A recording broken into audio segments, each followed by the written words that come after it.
ये my God. आज की क्लास में हम लोग टेंस पढ़ने जा रहे हैं और टेंस जो पढ़ेंगे वो बहुत ही आसान तरीके से पढ़ेंगे। तो सबसे पहले बच्चों ये जानेंगे कि टेंस क्या है। टेंस टेंस का मीन्स होता है काल। अगर हिंदी मीनिंग हम लोग जाने तो टेंस का मीनिंग क्या होता है? काल होता है। टेंस मीनिंग काल। काल मीन्स टेंस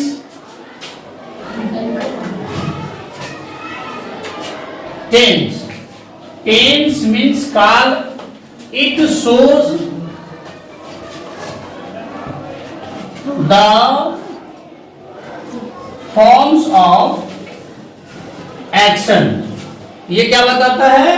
किसी भी कार्य का, किसी भी एक्शन के फॉर्म्स को बताता है, रूप को बताता है कि आप एक्शन है। Suppose that go, suppose that go, go is your action. Go क्या है? हमारा कार्य है, क्रिया है। It is verb. Action means verb. Go और इसका आपको फॉर्म्स बताता है। फॉर्म्स का मतलब हो गया क्या? Go, went, gone, going, goes. Means देखिए ये टेंस के अंतर्गत हुआ कि आपका ये जो वर्ब था, एक्शन था गो, वो आपके 5 फॉर्म में बदल गए। 5 फॉर्म का मतलब हो गया कि आप जो देख रहे हैं कि मैंने जो कहा कि फॉर्म्स ऑफ एक्शन है, ये एक्शन आपको टेंस के अंतर्गत एक्शन चेंज करने के लिए मिलता है। अब इसको क्या क्या है? There are three parts of sentence tense. 3 parts of tense, यानी टेंस को 3 भागों में बांटा गया है। पहला भाग है, दूसरा भाग है, तीसरा भाग है। यानी पहला भाग में क्या आ गया बच्चों? Present tense, PRESENT, present tense. और दूसरा क्या आ गया? Past tense. And third future tense, जिसको हम लोग हिंदी में भविष्य काल भी कहते हैं। ये हमारा तीनों फॉर्म हो गया। तो आज हम लोग फर्स्ट क्लास में प्रेजेंट टेंस के बारे में पढ़ेंगे कि प्रेजेंट टेंस किसको कहते हैं, क्या है प्रेजेंट टेंस। और इसको प्रेजेंट टेंस को हम लोग हिंदी में अगर बोले तो प्रेजेंट टेंस को हम लोग क्या कहते हैं? वर्तमान काल कहते हैं। प्रेजेंट टेंस को भी 4 पार्ट्स में बांटा गया है। पहला पार्ट है present tense. Present tense is divided into 4 parts। पहला सिंपल प्रेजेंट टेंस, 2 नाम से जानते हैं। Simple present tense, either second name इसका present indefinite tense. Present indefinite tense, यानी 2 नाम। इसी को सिंपल प्रेजेंट भी बोला जाता है और दूसरा प्रेजेंट इंडेफिनिट भी बोला जाता है। तो इस प्रेजेंट इंडेफिनिट और सिंपल प्रेजेंट का मतलब क्या हो गया कि द एक्शन, यानी एक्शन मींस क्या हो गया? कार्य। अभी जो हम लोगों ने पढ़ा भाग के 5 रूप थे, वही एक्शन है। The action is repeated.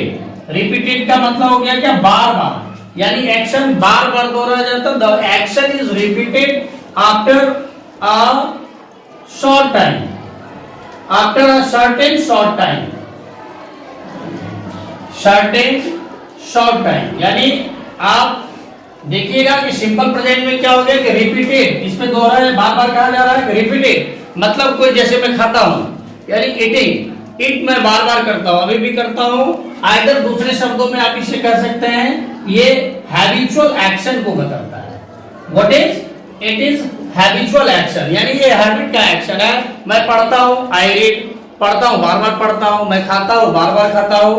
मैं सोता हूँ बार बार सोता हूँ। मीन्स आपका ये हैबिचुअल एक्शन है, या फिर the action is repeated after a short time. After a short time, थोड़ी देर के बाद। अभी मैं पढ़ा रहा हूँ, थोड़ी देर बाद फिर मैं दूसरे क्लास में पढ़ाऊंगा।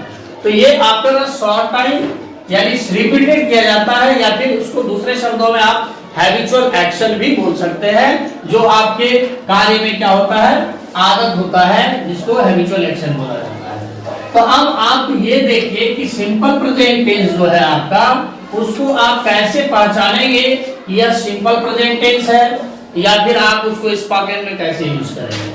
तो इसके कुछ स्ट्रक्चर दिए हुए हैं, सिंपल प्रेजेंट टेंस के स्ट्रक्चर दिए हुए हैं। देखिए structure of simple present tense, simple present tense, simple present tense my dear, its other name is what, present indefinite tense. Simple present tense को ही दूसरा नाम हम लोग प्रेजेंट इंडेफिनिट भी बोलते हैं। इसका स्ट्रक्चर है, तो हम इन स्ट्रक्चर को 6 पार्ट्स में बांटते हैं।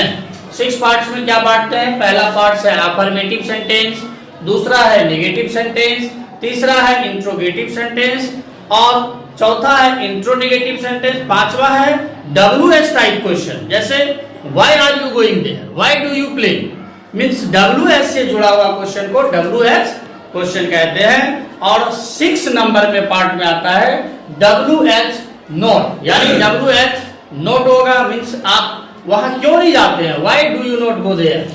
तो ये हमारा क्या हो गया, 6 पार्ट्स हो गया। अभी मैं चर्चा कर रहा हूं फर्स्ट पार्ट पर, यानी ये अफर्मेटिव फॉर्म होगा, इसे हम लोग अफर्मेटिव फॉर्म कहते हैं।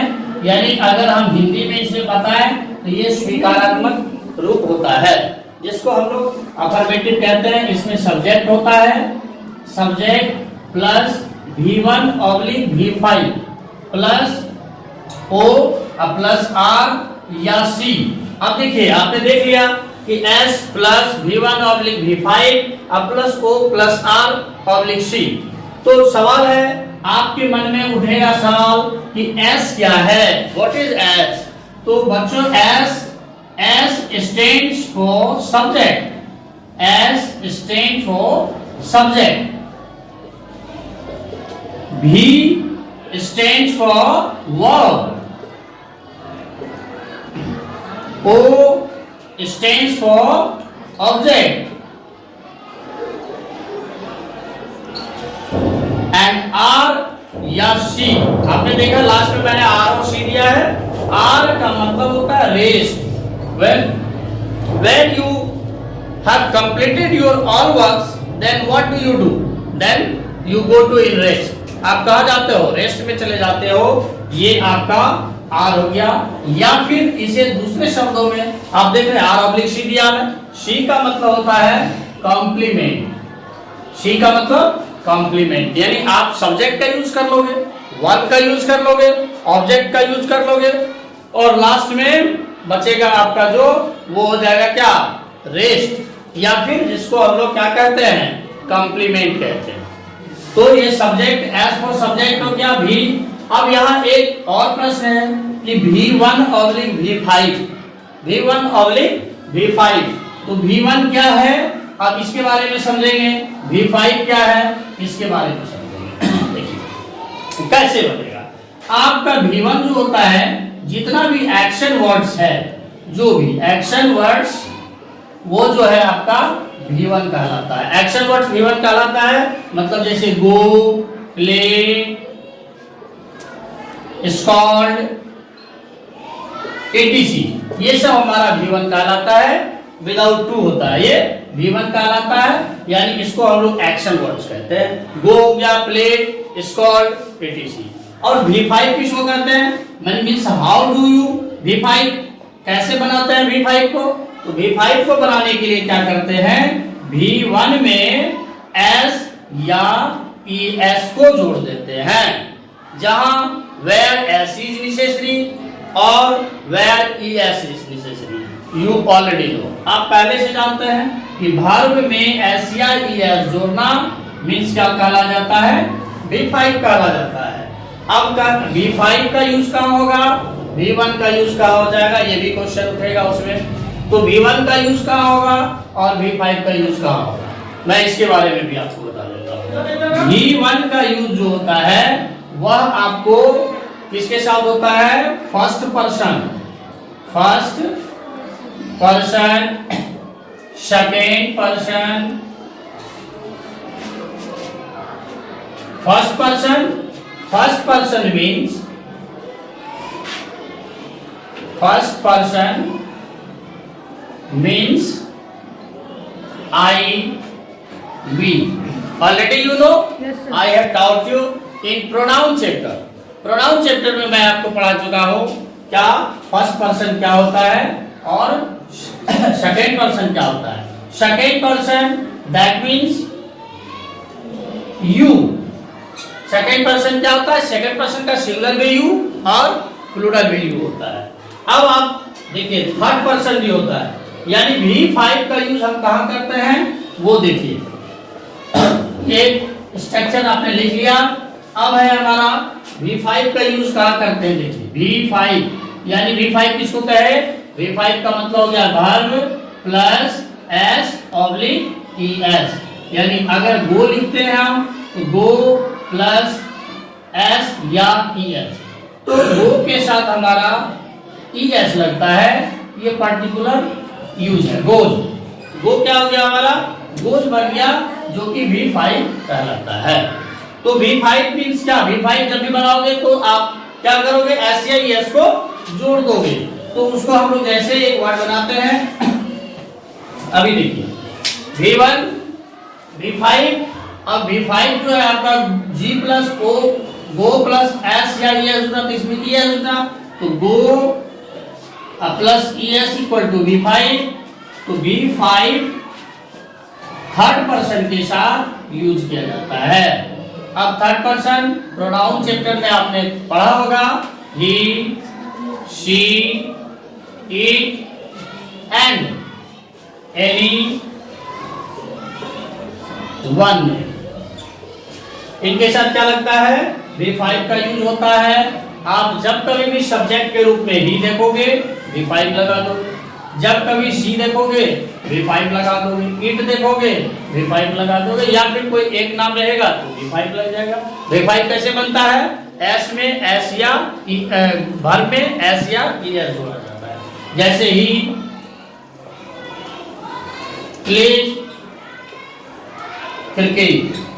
ही हमारा सब्जेक्ट है और प्लेज हमारा V5 है और क्रिकेट हमारा ऑब्जेक्ट है.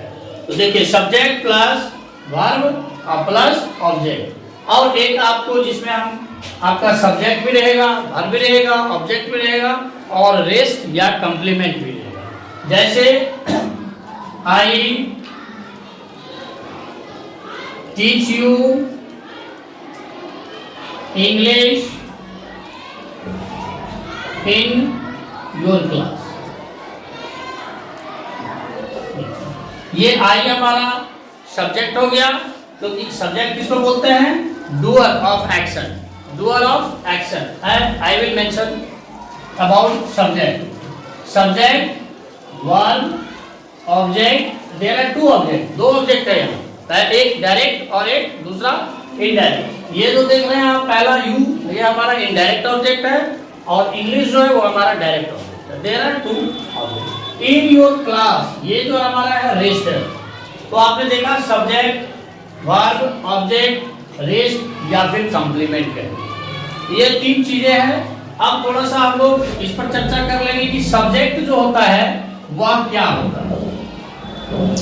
सब्जेक्ट के बारे में हम लोग जान लें कि सब्जेक्ट क्या होता है. S stand for subject. Subject क्या होता है?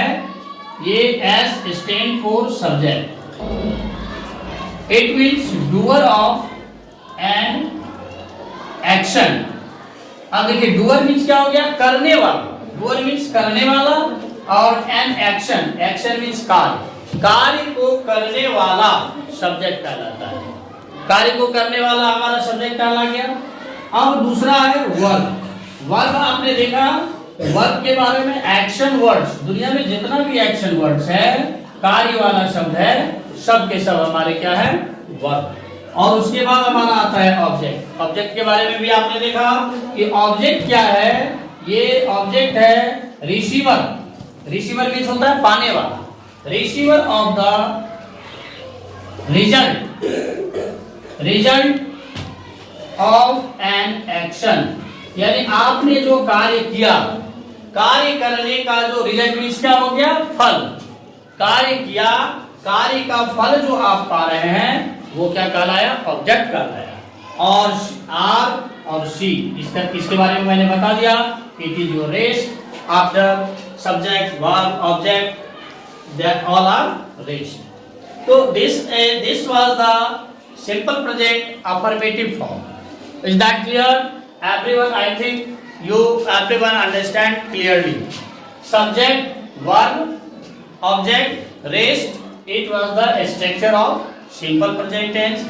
Subject क्या होता है, object क्या होता है, verb क्या होता है, इसके बारे में हम लोगों ने पढ़ लिया। इसके बाद V1 कहाँ यूज होता है, V5 कहाँ यूज होता है, इसके बारे में भी हमने पढ़ लिया। अब आपको इसमें हम कुछ एक्सरसाइजेस करवाएंगे जिसके बारे में आपको बताना है कि किसके साथ V1 लगेगा और किसके साथ V5 लगाएगा। ये मैं अगली क्लास में कराऊंगा, नेक्स्ट क्लास में।